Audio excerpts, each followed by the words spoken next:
Hello everyone, welcome back again. So, kali ini gue akan update tentang event airdrop Bloom Network. Bloom baru saja merilis campaign baru yang bernama Guardian of Bloom. Misinya cukup sederhana, kalian hanya perlu melakukan on-chain transaction untuk mendapatkan Bloom Point dan juga membuka badge eksklusif. Dan ini merupakan opportunity jika sebelumnya kalian sudah mengerjakan event airdrop Bloom Network di season yang kedua. Karena dengan campaign terbaru yang bernama Guardian of Bloom, kalian bisa memperoleh lebih banyak Bloom Point, dan tentunya hanya mengeluarkan biaya yang sangat rendah. Dan dalam video ini, gue akan buatkan tutorial bagaimana cara mengerjakan event airdrop Bloom Network dengan misi terbaru yang bernama Guardian of Bloom. Jadi silahkan kalian tonton video ini sampai selesai. Oke, sebelumnya kita akan bahas secara singkat tentang sisi project Bloom Network. Jadi jika sebelumnya kalian belum tahu apa itu Bloom Network, Bloom Network merupakan sebuah blockchain layer 1 yang kompatibel dengan EVM, alias Ethereum Virtual Machine, yang dirancang untuk evolusi aset dunia nyata ataupun RWA. Dan kami tidak hanya mentokenisasi aset, namun kami juga menciptakan cara yang mudah untuk menggunakannya, seperti crypto fitur staking, swapping, lending and borrowing, loop, dan banyak lagi. Dengan mengintegrasikan aset berkelas institusional dengan alat keuangan terdesentralisasi, alias DeFi, Bloom menjadikannya aset yang biasanya tidak dapat diakses, seperti kredit swasta, ETF, komoditi tanpa izin, dapat disusun, dan hanya dengan sekali klik. Misi dari Project Bloom Network sangat sederhana. Pertama, menjembatani keuangan tradisional, dan juga kripto melalui adopsi berdasarkan permintaan ataupun demand, tanpa mengorbankan transparansi, keterbukaan, ataupun pengalaman dari seorang pengguna. Nah, jadi lebih kurangnya seperti itulah sedikit gambaran singkat tentang sisi Project Bloom Network. Kemudian berbicara total funding, Bloom Network yang merupakan salah satu project yang masuk ke dalam naratif RWA-Fi telah memiliki funding sebesar 30 jutaan US dollar, yang dimana telah diinvest oleh Apollo Global Management, YGI Labs ataupun Binance Labs, OKX Ventures, Coinbase Ventures, dan juga beberapa ventures capital besar lainnya. Bloom Network yang merupakan salah satu project dan masuk ke dalam naratif RWA-Fi juga memiliki native token yang bernama Bloom. Dan saat ini, harga per satu keping token Bloom setara dengan 0,115 US dollar. Dengan harga all time high sebelumnya sekitar 0,2 US dollar hingga 0,3 US dollar.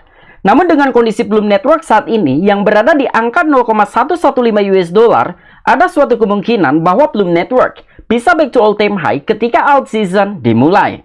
Berikutnya kita akan mulai untuk mengerjakan campaign terbaru dari Project Bloom Network yang bernama Guardians of Bloom. Jadi silahkan kalian masuk ke dalam website portal.bloom.org, atau nanti untuk linknya akan gua sertakan di deskripsi. Setelah kalian didirect ke dalam portal Bloom Network, langkah pertama kali yang harus kalian lakukan adalah mengoneksikan ke dalam wallet Web3 yang kalian gunakan.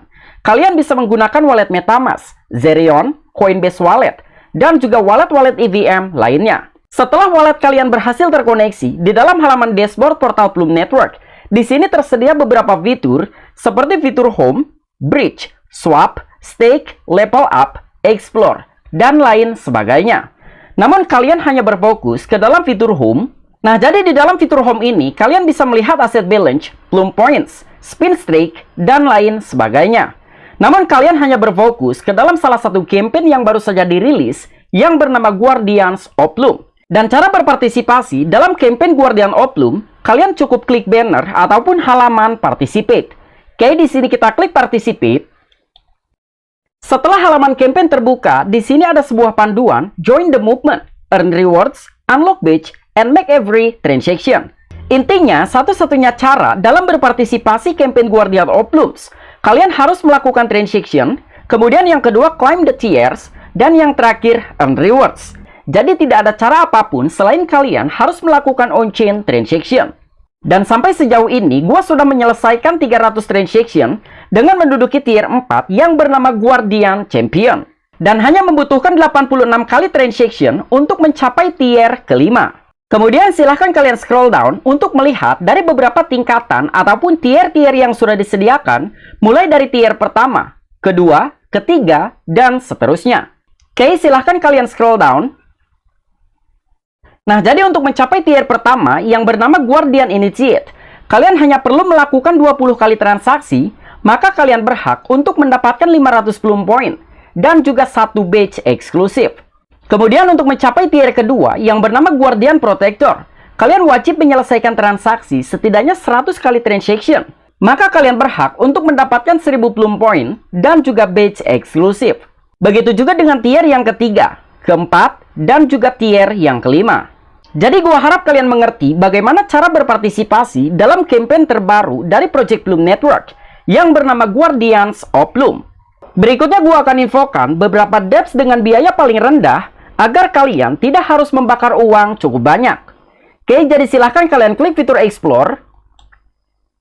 Nah, jadi di dalam fitur Explore ini tersedia beberapa dapps kategori, seperti yang masuk ke dalam kategori Bridge, Dex, Derivative, Earn, Gaming, Infrastruktur, Launchpad, Lending, dan lain sebagainya. Semisal kalian ingin melakukan transaksi Bridge, silahkan kalian klik fitur Bridge. Nah, jadi inilah beberapa platform ataupun project-project yang bisa kalian akses untuk melakukan bridge transaction. Pertama, Arbitrum Navigate Bridge, kedua The Bridge Finance, ketiga Lorenzo Bridge, kemudian yang keempat PETH Bridge, kelima PUSD Bridge, keenam Relay. Namun gua sarankan lebih baik kalian menggunakan platform Relay Protocol untuk melakukan bridge transaction. Karena platform Relay merupakan salah satu platform dengan biaya paling rendah dibandingkan dengan platform-platform yang lain. Oke, jadi silahkan kalian klik platform Relay. Berikutnya silahkan kalian klik fitur Launch App. Setelah kalian didirect ke dalam platform Relay, berikutnya silahkan kalian connect wallet. Oke, di sini kita klik connect wallet. Dan gua akan menggunakan wallet Coinbase. Lalu kita connect for wallet. Setelah wallet kalian berhasil terkoneksi, berikutnya silahkan kalian tentukan jaringan. Di sini tersedia berbagai jaringan, baik blockchain layer 1 dan juga blockchain layer 2. Di sini gua akan pilih jaringan Arbitrum. Berikutnya silahkan kalian klik select token. Kemudian silahkan kalian pilih jaringan Plum. Oke, silahkan kalian scroll down. Kemudian pilih Plum. Berikutnya silahkan kalian pilih Plum token. Setelah kalian menentukan jaringan, berikutnya silahkan kalian masukkan sejumlah aset. Semisal di sini, gua akan menggunakan 20% dari aset balance yang gua miliki di dalam wallet. Berikutnya silahkan kalian swap. Dan dengan gua melakukan transaksi bridge dari jaringan Arbitrum ke dalam jaringan Plum, hanya dikenakan biaya sekitar 0,02 US dollar. Dan itu merupakan biaya yang sangat-sangat murah. Oke, kemudian kita confirm.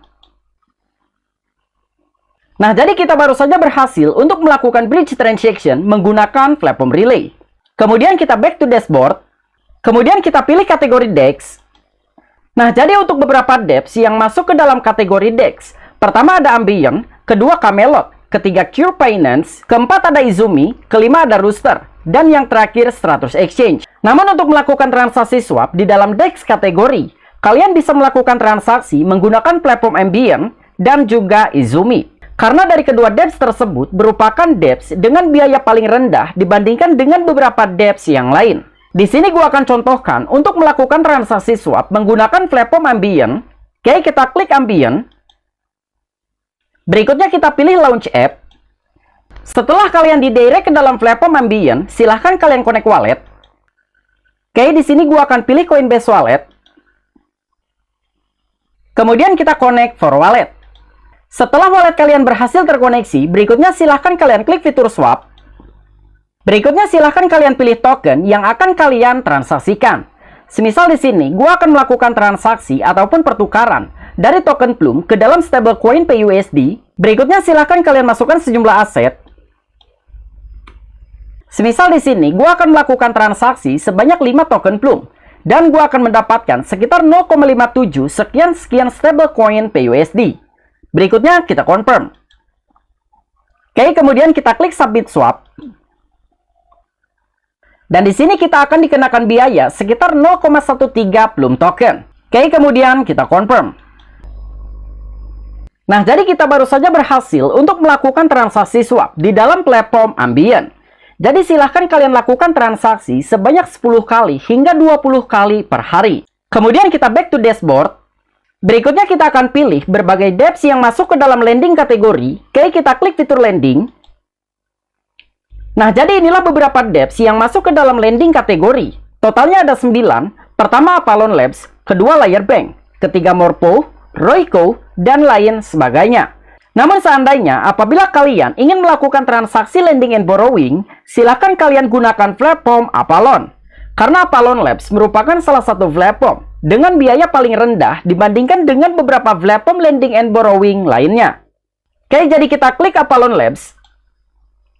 Kemudian kita klik Launch App. Setelah kalian didirect ke dalam platform Avalon, silahkan kalian connect wallet. Kemudian kalian pilih jenis wallet. Kemudian kita confirm per wallet.